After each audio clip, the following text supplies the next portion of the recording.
And it's a good. Really? Oh, okay. I didn't know that. Okay. Yeah. So I'm gonna put the Really?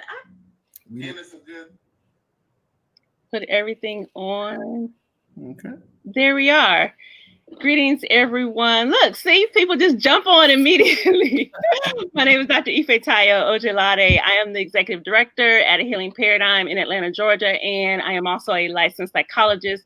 I am here today joined with two of my amazing colleagues, Mr. Calvin Smith, who is a school psychologist, and Dr. Samuel Maddox, who is a child psychologist. And we are going to talk about, Dr. Maddox helped me come up with this one, learning game, understanding racism and systemic oppression in schools. I know I got a couple of people on, and they're of the people that are watching so far, you may be interested in continuing education credits. You can get continuing education credits for this particular session if you are a licensed mental health professional. We cover all licenses. If you look in the chat, I have put a link. So if you're interested in registering and you have not already registered, you can click on that link and you can register for continuing education credits. Just know a couple of things. So like any other continuing education workshop, you got to stay throughout the whole thing. And anybody knows me, I always got ways to make sure that you stay throughout the whole process. At the very end of this particular talk, we will put a link in and we will open up an evaluation, and it will have some questions that are relevant to what we talked about today. So you can feel free to, if you want the continuing education credits, once you pay the fee, then fill out that evaluation, answer the questions, and we will send you a continuing education certificate. And even if I have some school psychologists on the school site, we got you covered. So we cover all licenses in the mental health field. So thank you so much for showing up. The other thing that I always have to talk about is whether or not we have any conflicts of interest. We do not have any conflicts of interest. We're not getting paid to do this by any outside organization. We are here today in our professional capacity representing A Healing Paradigm and really just trying to be a service to the community. So I am glad that you are here. With all that being said, and hopefully I did not forget anything, I want to just turn this over to our amazing experts. So I'm going to start out with the first question that I'm going to throw out to the two of you. Since you're both African-American males and you went to public school in the United States, tell me about like the racism or the experiences that you had within the school system in terms of systemic oppression and how that impacted you in terms of the work that you do today. Whoever wants to go. I'll start off with this, if that's okay.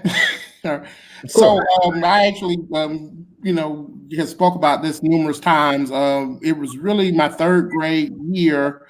Grew up in Atlanta, in surrounding areas, College Park, Riverdale, and going through school, I love school. I love learning things. My first grade teacher was awesome. My second grade teacher, very good, supportive. By the time I got to third grade, I ended up having this big clash. And the main thing that was going on was the teacher essentially would devalue comments that I would make or things that I would try to learn or contribute. And my personality was generally inquisitive, and she would always shut that down. In contrast, there was another student in the class who was biracial. His mom was Australian and would always kind of come to the class. And my third grade teacher loved his mom, loved him. And I just remember trying to figure out why, like, what is this difference? And then, my parents started to kind of communicate it to me. It still was kind of hard to understand. But the biggest thing I remember is just how my behavior changed, how academically I started to perform much different. I was always a good student. Third grade was my worst academic year ever. And I just remember how I felt of my teacher doesn't like me, so I just don't like school anymore.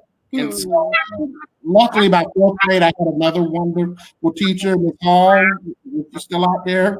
Awesome job. But I just think if I had gotten another teacher that fourth grade year who was not supportive, who didn't sort of buy into the system of oppression that the school system creates, what trajectory would I have been on? And so that stuck with me. I actually did research in my dissertation looking at the phenomenon, wrote book chapter on this particular issue. And so that's been kind of my driving experience from third grade, and I see it play out over and over again from the work I've been doing with clients and their school experiences. So, Calvin, how about you? Were there experiences of racism or just other kinds of oppression that happened in your school experience? Particularly because I know that you said you went to all Black schools. Yeah. So there couldn't have been racism or anything or any oppression in those schools, right? I mean, I wouldn't say that, but I honestly don't. Like, I'm having difficulty coming up with an experience within the school system. That's a lie. I don't know if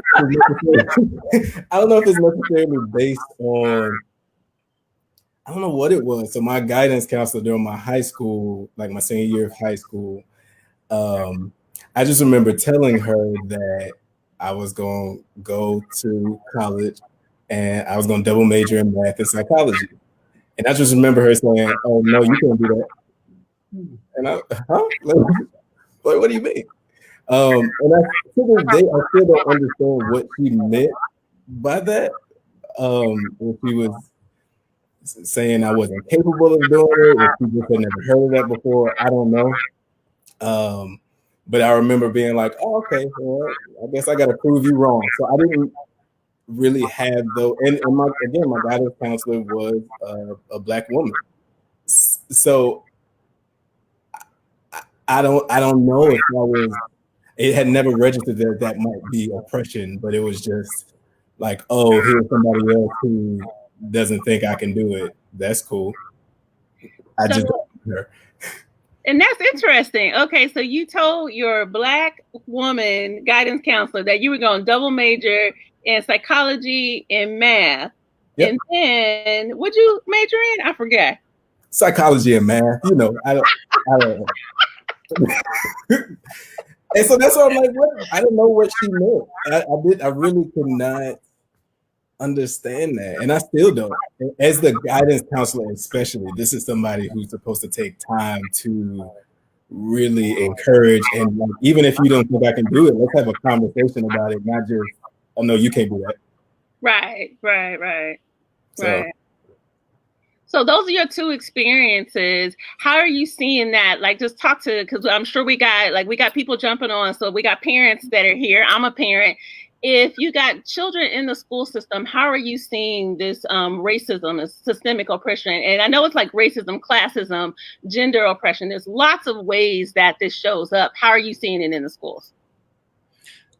So it really is, like you say, systemic. And I say that from the standpoint of it goes all the way from personnel and staff at the front office to, people in the halls monitoring what the kids are doing, and definitely into the classroom.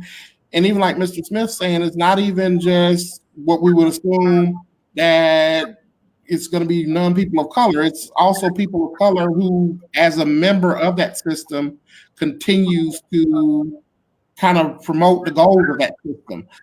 Whether intentionally or unintentionally, it still happens. And so, they have that theory, kind of the school to prison pipeline, and how we're setting up kids essentially by their school experiences to have these negative outcomes that ultimately can lead to incarceration and various other sort of negative life events. That is a true issue. Research is targeted on that and right on point, because what we see is all of these elements lead to children disconnecting from the school, not feeling appreciated by the school. Again, that when I use the value, I really did feel the value. I felt like I was cool and an important student, and the school was supportive. But once I got to that third grade and had that experience, wait a minute, it really started to change my perspective of how the school saw me. And so luckily I had support from my parents.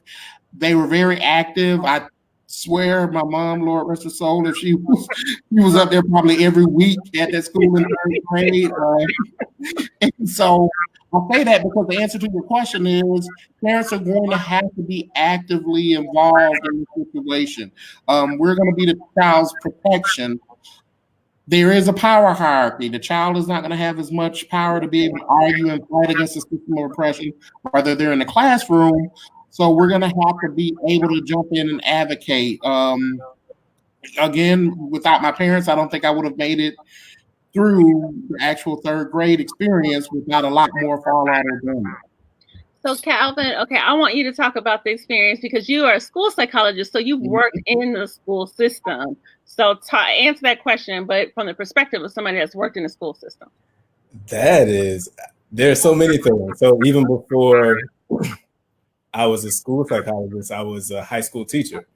And looking back on some of my ideologies around teaching and what that should be in a low economic status community, blah blah blah, all the little target words that they like to use. There was this idea that good teaching required very strict discipline. Like you really couldn't be flexible in what you were trying to do or in your classroom. I remember them always saying, "Go crack a smile before November," and I was like, why? So you can see this in a lot of different ways, oppression and it's like historical if you get into that. So like just how we treat Black males or how we can view them unconsciously. Some do it consciously and don't care. Those are people who I can stop that enemy and adjust accordingly. But I think the more dangerous ones are the ones who don't take themselves to say, hey, I might be biased too in how I'm reacting to this situation. Okay. And I've encountered a lot of those teachers who I think are well-meaning, but their actions can be a little, they can be wrong, to say it plain. They're wrong. Yeah, I tried to find a nice way to say it. But, so as a school psychologist, it's to another level because now we're dealing with identifying kids who have some difficulty above and beyond what we would consider a typical student. And so a lot of times the kids who are referred, especially for behavioral concerns, tend to be Black boys. Really? I'm so surprised. and I am relating it to, like I said, this historical lens of how society in the U.S. has framed Black males to be. So there's this what's it? Jones. Dr. Jones talked about this in one of his books, where he's kind of listing out the 5 depictions that have historically been held for Black men throughout media, throughout society, that started since slavery. Mm-hmm. One would be the anti-intellect. Like you just can't learn. And the only way for me to get you to learn is if I teach you, and I have to be very strict because they're also lazy. And if I don't use this whip to keep you in line, like you just won't do it. And so it's these ways of like using the strict discipline. Dr. Maddox talked about the school to prison pipeline. There are so many similarities in the school system with prison. And it's like, oh, we need to do this to keep you in line so that you can learn. But we don't really expect you to learn a whole lot, just enough, because you have all these difficulties. So it's just it's a lot. So I don't even think we have time to go through all of them. But I want you to. Oh, I'm sorry. Go ahead, Dr. Maddox. Well, I just was going to kind of piggyback off what Ms. Smith was saying. The big thing that makes it so dangerous of a system is because it actually is working directly against what should be happening developmentally. If we think about what school is, it should be this environment of positive socialization. It should be this, because what we're doing is we're taking our kids out of our caregiving environment and placing them with the school in a caregiving environment. Like we are trying to be as caregivers, we are trying to be supportive. We're trying to socialize the child, build up their self-esteem, build up their confidence. But the system built in the schools actually works directly against that based on a lot of things Mr. Smith was highlighting. And so this is directly counter to what the child is expecting going into school. And as a result, this is why we didn't see behavior problems or the talking back or the lack of interest in school or even lack of respect for school staff, teachers, etc. And again, Mrs. Smith highlighted perfectly. It may not be people who are intentionally trying to do this, but they are still participating in the system. And so then what becomes sort of a blaming the victim perspective is, well, now you're talking back. Now you're disrespectful. Now you're just lazy because you don't like school and you're not putting forth effort. When it's actually a reality.